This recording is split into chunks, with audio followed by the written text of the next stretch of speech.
Ертеде ит пен мысық өте тату-тәтті өмір сүрген екен. Екеуін де адамдар асырап, үйінде ұстайды екен. Күндердің бір күнінде бір адамның май сіңген тері дорбаға салып сақтап жүрген алтыны жоғалады. Қанша іздесе де табылмайды екен. Алтыннан айырылған адамның көңілі түсіп, уайымнан жүдей бастайды.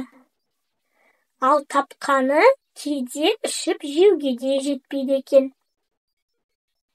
Мұны көрген ит пен мысық қатты уайымдап, қожасының жоғалған алтынын іздеуге кіріседі.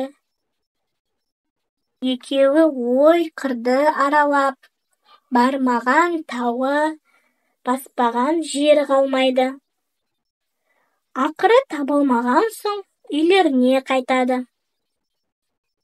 Ит пен мысық көңілдері түсіп, үнсіз келе жатқанда, кенет қожасының май сіңген дорбасының иісі мұрындарын жарып жібере жаздайды.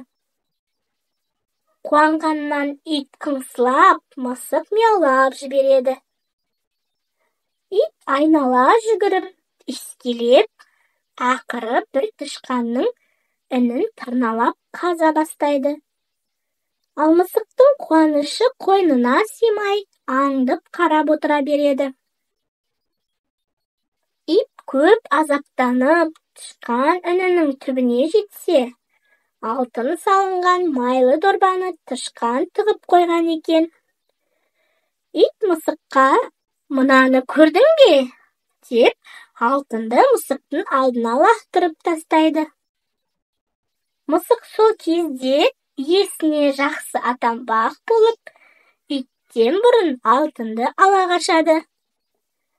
Мысық үйдің төбесімен жүгіріп, иесіне жетеді де, алтынды тастай салады.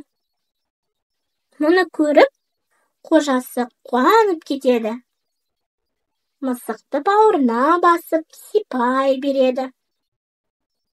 Сөйтіп тұрғанда, қара терге түсіп, сабалақ болып, арсалаңдап, ит те жетеді. Келген бойда қожасының аяғына оралып, қыңсылап еркелейді. Ештеңені түсінбеген қожасы, итін теуіп, айқайлап қуып жібереді. Оған ит ызаланып, мысыққа тап береді. Қожасы арашалап, екеуін зорға айырып алады да, мысықты үйіне алып кетеді. Сол күннен бастап, итті үйіне жолатпайды. Мінекей, достарым, содан бері ит пен мысық бір-бірімен араз болып қалыпты екен.